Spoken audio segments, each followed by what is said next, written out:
Si tu as commencé un programme avec beaucoup de motivation et que quelques semaines plus tard tu as abandonné, j'aimerais te dire une chose. Le problème, c'est que le programme que tu suivais n'est probablement pas du tout adapté à ta vraie vie.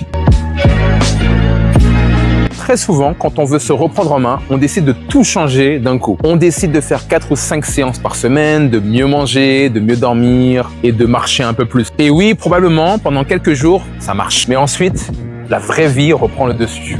Le travail, les enfants, la vie sociale, les imprévus, les projets, la fatigue et la charge mentale. Et quand on n'arrive plus à tenir ce programme qui est parfait sur le papier, on pense qu'on a un problème de discipline, on pense qu'on a un problème de motivation. Alors que très souvent, le véritable problème, c'est qu'on s'était fixé à un programme qui était impossible à tenir sur le long terme.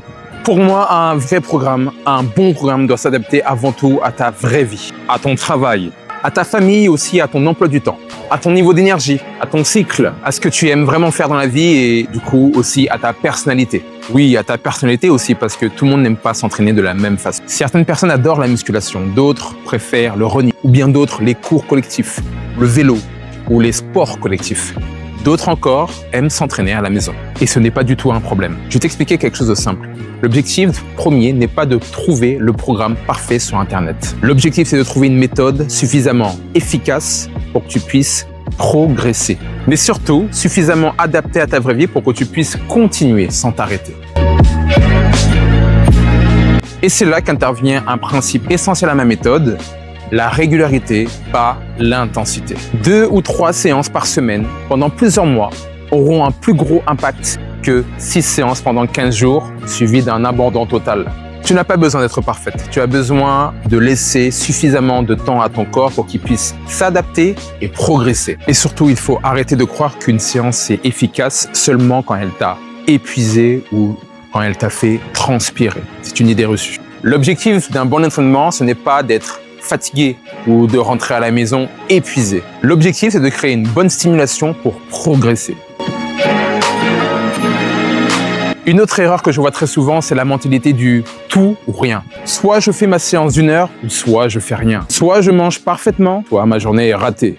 Soit je suis motivé à 100%, soit j'abandonne. Mais une transformation durable ne fonctionne pas du tout comme ça. Oui, il y aura des semaines où tu auras plus de temps, plus d'énergie et plus de motivation. Et d'autres où tu en auras moins. Et là, l'intelligence, ce n'est pas de suivre le même programme coûte que coûte. C'est de s'adapter sans abandonner. Par exemple, si tu ne peux pas faire 1 heure, tu peux faire 30 minutes. Si tu ne peux pas faire 3 séances cette semaine, tu peux en faire 2. Et ça, ce n'est pas reculer, c'est continuer à avancer. La motivation, bien sûr, c'est utile. Elle peut te permettre de commencer, mais elle varie constamment. Certaines semaines, tu seras très motivé et d'autres moins. C'est pour ça que je sais qu'une transformation durable ne peut pas reposer uniquement sur la motivation. Ce qui change vraiment les choses, c'est ton état d'esprit, ta stratégie et ta capacité à construire des nouvelles habitudes adaptées à ta réalité. Et petit à petit, tu arrêtes de te demander « Est-ce que je suis motivé aujourd'hui ?» Et tu commences à te demander quelle est la meilleure action que je peux faire aujourd'hui en fonction du temps et de l'énergie que tu disposes réellement.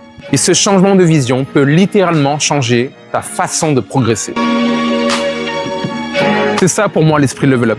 Ne cherche pas à tout transformer du jour au lendemain, mais apprends à avancer étape par étape. Une meilleure séance, une meilleure habitude, une meilleure décision, puis recommencer.